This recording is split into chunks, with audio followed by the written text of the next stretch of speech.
It is good to be back. Now, the thing is, we realised that after 3 years, we had to make some changes to keep the show fresh and to keep it exciting. So, we've got ourselves a dog. Yeah. Yes.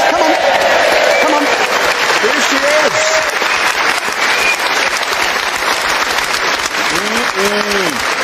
Yeah. Good girl. Yeah, she's fantastic. She is a Labradoodle, so she's part Labrador and part Poodle. Yeah, that makes her a hybrid.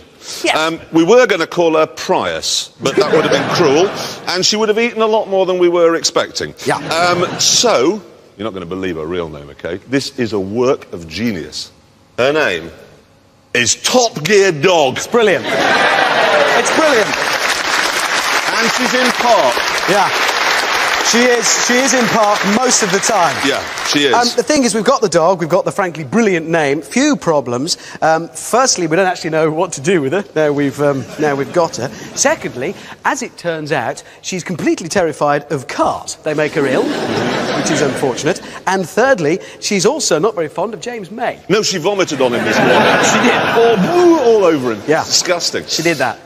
This is BBC Radio 4. Now, it's Farming Today this week.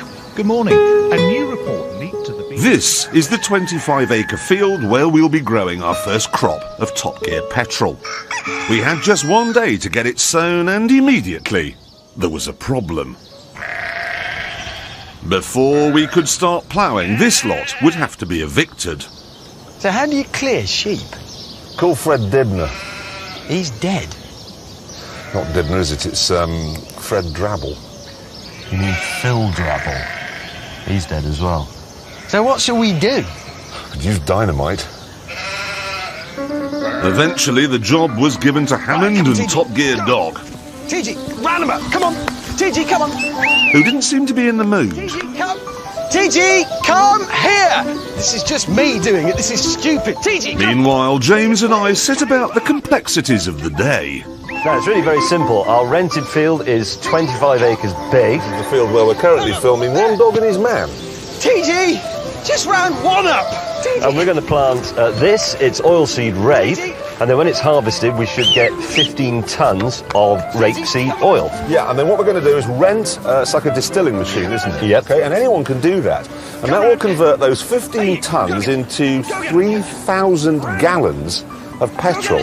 And that's enough to get my Ford GT to the shops and back. Absolutely. And it's also enough to drive a typical family car, what, 90,000 miles? No, just go the other way. That way. Hurry up! Yeah, I am! That's a useless dog. He's useless. Not one. Eventually, the sheeps were cleared by a proper dog, so we could get going with our tractors.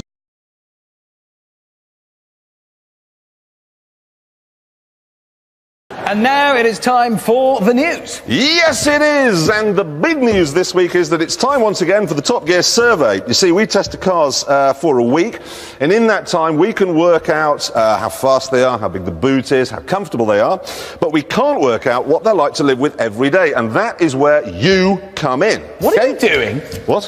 What are you doing? Well, this is what you do in the news these days. If you've not been watching news bulletins, they'll walk about with a bit of paper. And then they talk to a camera like this, and then for no obvious reason switch to another one. Like that. And then another. Like that. Anyway, the point is that if your car is on an 03, an 05, an 04, or a 54 plate, we want to hear from you, OK? So please write to us at bbc.co.uk/Top Gear. Are you going to stop that now? It's What? really It's very irritating. No, I'm going to do the Wandering- next bit like Channel 5. You see, in Kirsty Young, she's always halfway up a staircase when she does hers. Yeah. It's like news pole dancing. It is! No, that's worse. That is worse. Sit Is down. Just try sitting down. I'll give it a whirl. Well, it might catch on. Let's see. What do you think? It's crazy. We could do the news like this. What do we think? I quite like it. Old-fashioned way like nice, Kenneth Kendall. Here we go. OK, here we are with the sitting down news. Let's do the news. You're starting. Yes, well, the Z4M Roadster that Hammer was just driving, they've done a coupe version of that. Here it is.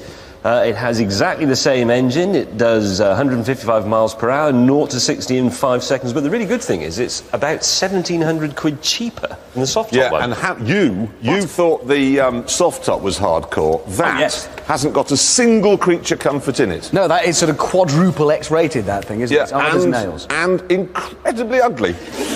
Hey, I've got big motoring news this week of my own. Bought a new family car. Very excited. I bought a second-hand Land Rover Defender, big station wagon thing. It's a special edition. It's bright yellow. They don't make it anymore, and because they don't make it anymore, they gave us a pot of yellow paint to go with it to touch out any little scratches. Oh, yeah. First day in it, family piled in, dog. Right, family, a new adventure in our new car. 2 miles down the road. Let's go for our first fill-up in a petrol station in our new car. Went to turn left. I looked across and saw my wife holding the pot of paint that must have pressurised in the heat or something. Because everything apart from her eyes, everything was yellow. The carpet, the ceiling, all dripping off the windscreen, all yellow, looked like a teenager's mirror. It was just ruined. It just drip. I had a family outing this week in my Ford GT. Took my son to the Fairford Air Show in Gloucestershire. And? It's still there. Rev limiter decided that it didn't want to let the engine rev beyond 600 RPM, which isn't much. Not enough to actually make progress. Jeremy? Yeah? Did you come here in your GT today? No. No. Did you decide to leave it at home this week? You know perfectly well why I'm not in my GT So today. you left, is it at home? No, it's at the Mendon. No, the thing is, OK, all the stuff that was put on in England went wrong, as we knew before, OK? Well, one of the things they supplied was the trickle charger. Put it away in the garage in October, on October the 4th. On October the 5th, it seems, the trickle charger blew up. So the battery wasn't being charged. So when I came to start, it wouldn't start. Got a new trickle charger. 6 weeks later, this morning, right, here we go. Alarm came off perfectly. All the lights came on. Pushed the button, start. And all that started was the rear right-hand indicator. We're not laughing. That start button. Yeah. Have you ever thought of writing, "This is only the"? Of your problems. Yes. The thing is I think I'm right in saying I have never completed a single journey anywhere, there and back in it, ever. You're not? Which must make it the most unreliable car ever made. In fact, if you've got a more unreliable one, why don't you write to us at... actually, I've got a Peugeot. BBC Top here. 201 Wood Lane, London, W12. There's a man with a Peugeot.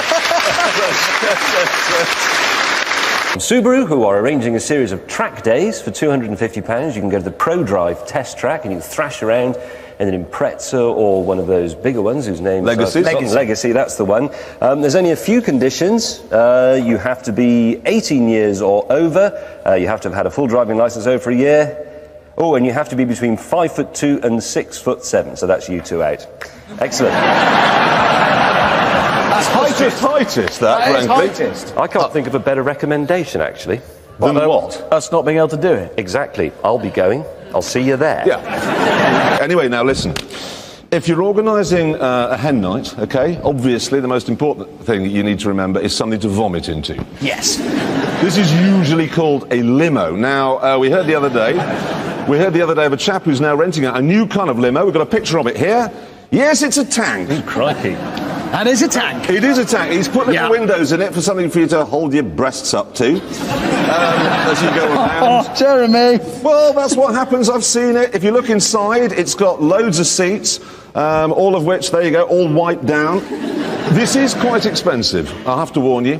One night, £5,000. How much? £5,000 plus the cost of actually getting it to Newcastle. So,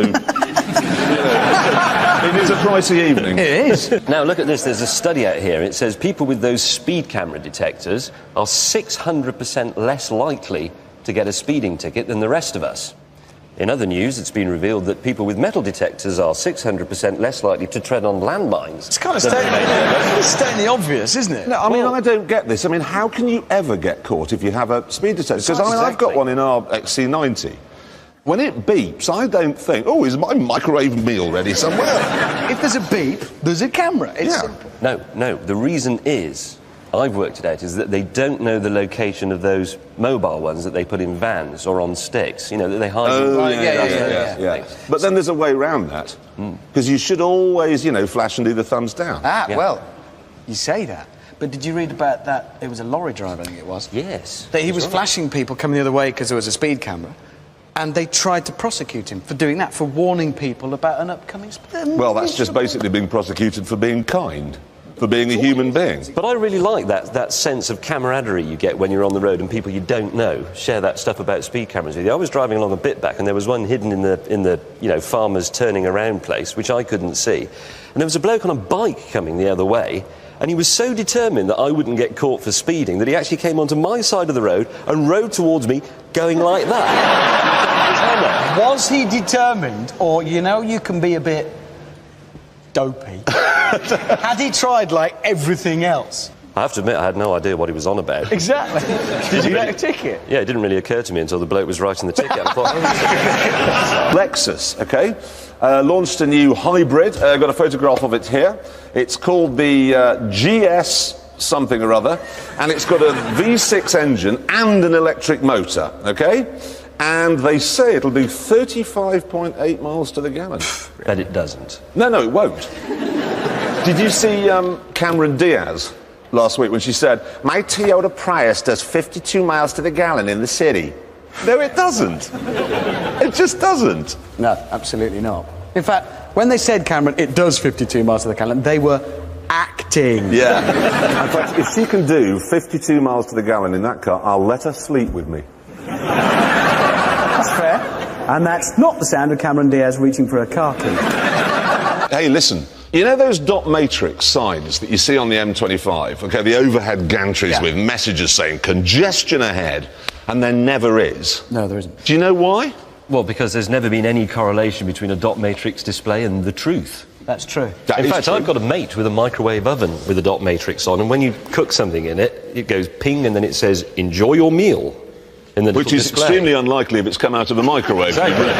Well, particularly unlikely when I was drying my pants in them the other day. It said, enjoy your meal. Yes. In a mate's microwave? Well, that means you had no pants on in your mate's kitchen! What were you doing? No, What did your mate go down I washed them. coffee in the morning and you're there with no pants on and everything? I had my spare pants Stop on. talking. Stop talking again. He doesn't have a For tongue your to dry. sake and for ours. I have to get back to it, OK? Because I've done some more checking on this. OK, shall I tell you the reason why they do the dot matrix lying on the M25? It's because if they put congestion ahead, it means they can put the low speed limit up. And that triggers the speed cameras. They turns them on. What, at the lower limit? Yeah, because if the motorway's clear and empty, it's a 70-mile-an-hour limit, the cameras aren't on. If they say there's congestion, lower the speed limit to 50, the cameras come on at 50. Seriously, that is absolutely not a word of a lie. So you're driving a completely empty motorway, oh, sorry, we made a mistake, but the cameras are on getting you, and there's nothing you can do about it. So it's Dick Turpinism. It is Dick Turpinism, but the fact is, if you went past a speed camera, you're still going to get done. I have found what I consider to be pretty close to the perfect car. You know, last year I went to the south of France, drove the Audi RS4. Fantastic thing, OK? Well, they've now brought out this version of it, OK? An RS4 Cabriolet. Now, that's about as good as it's going to get. I think that radiator grille's pretty gopping, though. Yeah, listen, but Uma Thurman's got big hands. You're not going to say, get out of my house, are you? Yes. Because she's got big hands. I don't like girls with big hands. Why don't you like girls with big hands? Well, it just looks wrong, doesn't it? You get a What woman and looks she wrong? says, hi, James, I'm Irma, you know, with a great big hand. That's just wrong. It's all big. Get back. Listen, this has got 414 brake horsepower, four-wheel drive, goes like the clappers, sounds absolutely wonderful. Brilliant car, that. You Brilliant. said, did you not, that the only person who ever looked good in the back of a four-seat convertible was Adolf Hitler? Yes, say that. I did say that, but it doesn't matter because the front seats in an RS4 are so kind of big and buckety, you can't get anyone in the back anyway. Oh, brilliant. So you're saying the best thing about your four-seater cabriolet is you can only fit two people in it? Yes. God, you do talk some rubbish sometimes, mate. You really do. 60 grand as well, good value. Now, have a look at this. This is an electronic device. It's called the Quick Start. It costs £9.99. You stick it in your cigarette lighter when you're driving in France. And And when you turn the car on in the morning, its little electronic voice reminds you to drive on the right. That might be useful if you're a bit thick. Sounds like a good idea. Actually, it's a complete waste of £9.99. When you get up in the morning, all your luggage has been stolen from the boot and your car's just a burnt-out shell, you'll know you're in France anyway, so why do you do that? So you don't need it. It's a fair point. That is a fair point. Now, the news, and we start with the recent rise in petrol prices. Yes, we do. I want to start, if I may, by talking about organic Peace crisps. Hey? You know the organic ones? Yeah? They're about 20p a pack more than proper crisps, OK? The only difference is they've been fertilised with the excrement, human excrement, of a Mexican farmer, OK? Right. No, that's true, right? And nobody minds paying the 20p a pack more. But if petrol goes up 1p, everyone runs around waving their arms in the air. And the thing is this, OK? If you buy those crisps, the 20p goes to the Mexican sewage industry. If you buy petrol, the money goes to the government, who spend it letting out foreign prisoners so they can stab people.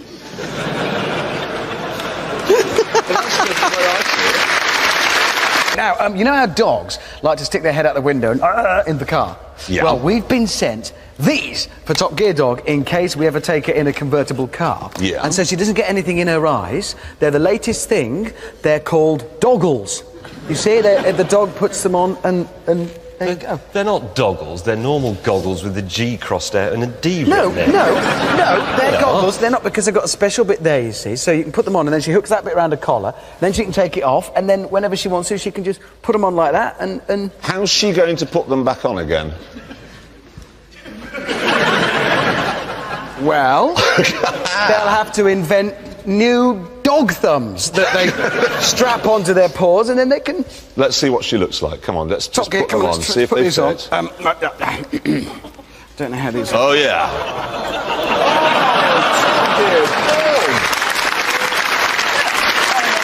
Jeremy, didn't you recently call bus drivers Nazis? No. No, you did. You I didn't. You did. I didn't. I said that they were little Hitlers and murderers. Either way, fact is, they're quite cross, and more specifically, their union leader is furious with you personally, and he's gone on record as saying that you should spend a week working as a bus driver under their working conditions for their pay. Yeah. Well, think about it. What's he done there? What he's saying is that bus drivers' working conditions and pay are dreadful. And he's their union leader. Well, who's responsible for that? Him! Yeah. Basically, he ran to one end of the pitch, kicked it to the back of the net and went, yeah, I recognise that goalie, it's mine. I've got it right. What an idiot. He is. But you've driven a bus, haven't you? Yes, lots of bus How drivers. hard is it? Easiest thing I've ever done. Really? Yeah. Seriously? Yeah. It's easy as sitting here. Yeah, it's easier, actually, because you're not being filmed. So you can have a joint. No, sorry. Right. Is, No, it is very easy. There you are, you see. No need to be a murderer. What? Well, you were there, weren't you? What? Oh, what? Where? Oh, yeah, the what? big party, Beckham. Oh, the Beckhams. Oh, that one. I did. I went. Best bit, I gotta tell you, right, the best bit was we got a car to take us with the driver, and my wife got into it to go home at about 3:30 in the morning, got halfway home, it's a long, an hour and a half, turned to tell me something and realised she'd left me behind. Do the news! Yes, and we begin with good news, which is that MG is back. Sort of. What's actually happened is that the Chinese company that has bought the rights to the MG Rover name has said that it will reopen the Longbridge factory and that next year it will start making the MG TF again. Well, hold on a minute. Aren't they going to make it in China, then take it to pieces, then ship it over here, and then assemble it in Birmingham so they can say it's British? Isn't that the idea? Yes, that's as we understand it. But if you think about this, the Chinese, they say they're going to be investing £10 million in Longbridge, yeah? Yeah. Well, that's a lot of money if you're going to spend it on sweets. But I've done some research on this. Seriously, Mercedes spend £10 million on research alone every single day. So where's that going to go? Well, no, and they end up with cars that you might want to buy. Now, I can't think of anyone I've ever met who thinks, yes, my life would be complete if I could buy an 11-year-old sports car that's made in China and then nailed together by a bunch of blokes in Birmingham. The thing that you're forgetting is the great affection that is felt all over the world for the traditional British sports car. Anyone see the Monte Carlo Grand Prix at the weekend? See it? Yeah. Really? Actually, no. No, I didn't think you would have done that. I didn't watch it as well. No, they never watched Formula One, okay? Now, here's the thing. Michael Schumacher is on his hot lap, okay, qualifying lap, yeah? And then he kind of stops and blocks the road and everyone says, oh, that was cheating because he was going to be on pole position. Now, even if it was cheating, and I'm not sure that it was, how brilliant is that? You're driving 120 miles through Monte Carlo like this, and then you think, I know what I'll do. If I just stop here, I'll block the traffic, so I'll pretend to have an accident and it won't really be one, and there I am on pole. Honestly, he's a genius, that man. It's not exactly sporting, is it? That's the trouble with Formula One. Everyone's obsessed about sporting behaviour. You see in the Nürburgring, do you see after qualifying there? There's, what's his name, the other Renault driver, Fisichella charging down the pit lane to go and plant one on Villeneuve. And they go, oh, that's not very sporty. It is. He's a young Mediterranean racing driver and he wants to plant a big, kind of stupid, short-sighted, baggy-trousered Canadian. And he should have got points for it. He should have got extra points for that. So you're saying drivers should just get, like, random points? Yes. And who's going to give them these points? Me. Oh, there's a surprise. And let me guess, you're going to sit in, like, a big box high up, overlooking the circuit, maybe with a crown made of leaves and a toga.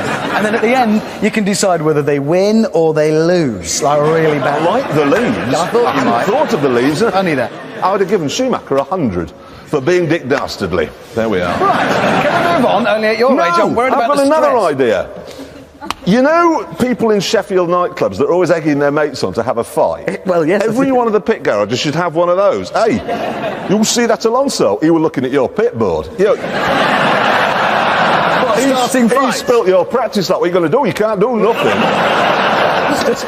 It'd be brilliant. So listen, Bernie, if you're watching, you've got my number. Give me a call and some leaves. I'm your man. Hey, you know the police have got no way of testing drivers for drugs. Now, you might think, well, so, it's not a very big problem. There's only so many Pete Dohertys driving around. Well, a study has shown this week that at any one time, 20% of young drivers on the road are under the influence of drugs. 20%? 1 in 5! It's a staggering statistic. There's one. How did you get here today? What? You flew? The sirens brought in. Peugeot 306 spaceship. The thing is, as a result of this problem, the police have had to introduce special tests for drugs. What tests? I don't know, it didn't say. I haven't looked at it. I mean, I'm imagining it's things like they, wander up, tap on the window and say, would sir like a Jaffa cake? Feeling peckish? Well, it works for cannabis. It's not going to work for cocaine, though, is it? No, That's you're right. going to have to be... Why don't you tell us a little about yourself? Well, I will, actually, since you mention it. That's true. 1960, that would get They'd on have to with it. vary it. Ecstasy would be easy, because they just say, roll down the window, nah, sir, do you love me? Do you want a big hug? Come on. Do you love me? Don't let him drive home. Take him away. Don't let him drive home. Hey, private number plates. We don't really like them very much, do we? Apart from when, the only time they're really vaguely acceptable is when they make a rude word. Yeah. Well, the DVLA has been sifting through them. Every now and again they do this, don't they? They have a cull of ones that they think might be rude. So there's another batch that aren't allowed. Yeah. Well, you can't now have A55 HOL. That's a bottom thing. Yeah, you can't have that. You can't have... Oh, yeah, it's a shame. Can't have that. That's a bottom thing. These have all really been banned. But there were a few surprising ones. I couldn't get this at first, but you can't have that. And it took a bit of time, but I've worked it out. Hamas. Yes. Hamas. That's a pity. I'd like to have had that, put it on a Toyota pickup truck. Oh, yeah. Because you could have parked outside the Palace of Westminster, nobody would have given you a ticket. You'd have left there like an alarm clock on the passenger seat. Just some big pipes on top of it. Just delivering pipes today. Yeah, we get loads of letters on this show, very angry ones, from people who say that we don't do enough affordable cars, family cars. One particularly angry caller last week rang the BBC duty log saying we were a disgrace. Well, Mr. Needham, check this out. That is the new Vauxhall Corsa. And moving on now. Now, There are some new cars that have been coming out in recent weeks. There's this new Honda Civic Type R, got a photograph there. Now, you look at that, you know that's going to be a great car to drive. You do. You just know by looking at it, OK? There's a new Land Rover Freelander. Again, look at that, you know it's all going to be fine. New Chrysler, it's called the Sebring, there it is. You look at that, you know it'll be rubbish. It will be, won't it? You know they're in trouble. They said, I was reading the details, they said there's one-page thing on that car, one page, to get all the things about that car. Halfway down, they were talking about how the cup holders will chill your drink as you're driving along, and you know you're in trouble when they're talking about that. That is desperation, isn't it? There's a new truck, OK, coming from America. Here it is. It'll be on sale in Britain in July. It's called the Dodge Caliber. Right-hand drive. Do you want to know how much that is? 11,500 quid. Is that all? Yeah, 11,500 quid. That is what? 6 times less than a Range Rover. How have they done that? Well, it's 6 times smaller than a Range Rover. Is it? Yeah, I'm not joking. It is actually the size of a Golf. It's a 1.8 two-wheel drive family hatchback designed to look like that. They're actually in trouble in America because they've been advertising and they've dubbed the V8 soundtrack over the ad. To make it look big. Yeah, they've just got, look at this, and it's tiny. It's like me, that car. It's not. It is, because people think it's further away than it really is. I get it all the time. People come up to shake my hand and they stick their finger in my eye. They're like, oh, I thought you were over there, and you're here. No, that's absolutely right, because I'm often talking to someone about what a cock he is, thinking he's right over the other side of the room.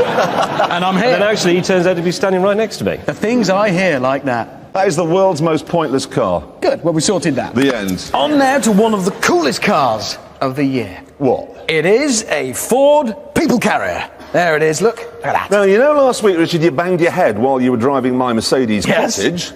Has this... No, seriously, bear with me. For one thing, it's absolutely... I mean, it's a 7-seater MPV, but look, it's really cool looking. That is a great car. He's absolutely right. I've driven it and I'd have it, and I'm a bachelor. Yeah, it drives really well, and...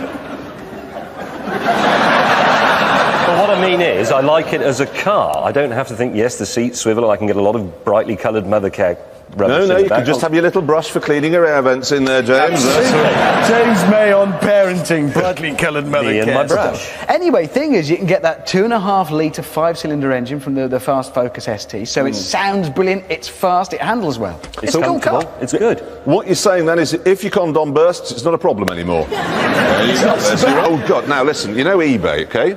If you're planning on selling a car on eBay, a couple of tips. Try to get as much information in, about the car without being boring, OK? So service history, mileage, OK? And get a nice photograph. Don't just use one that you've got lying around, especially if you've taken it just after the car had been put in a ditch, like this chap. What? That was a genuine, and as a result of that, the winning bid was £139. It's in a ditch! Yeah. He said that was the only picture he had of it.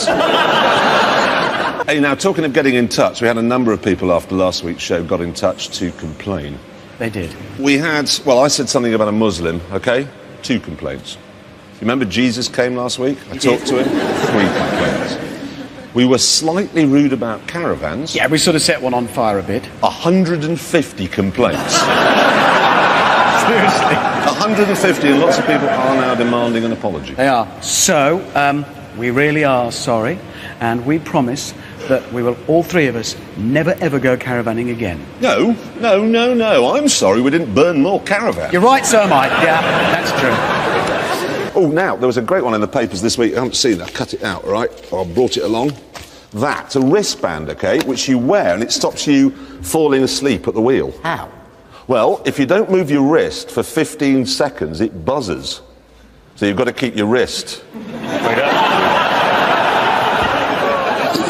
I was going to say you'd have to remember to take it off before you went to bed, but maybe you wouldn't. I'm going to have to explain all this to my 9-year-old boy, who's 10, I've just remembered. Maybe I won't have to explain it to him after all now. Now look at this, there's a bloke stole a Mercedes McLaren SLR, which is one of the fastest cars in the world. Yeah. We're agreed, it's right at the top of our board. But it was fitted with one of those tracker devices, so the police could trace it. They caught him after 40 minutes. Do you know how far he'd gone in that time? 12 miles. What was he doing? That's the least ambitious thief in the world. That's an average speed of 18 miles per hour. Why did he nick it? I don't know, but I would like to appeal to him if he's been let out by the Home Secretary, which he almost certainly has been.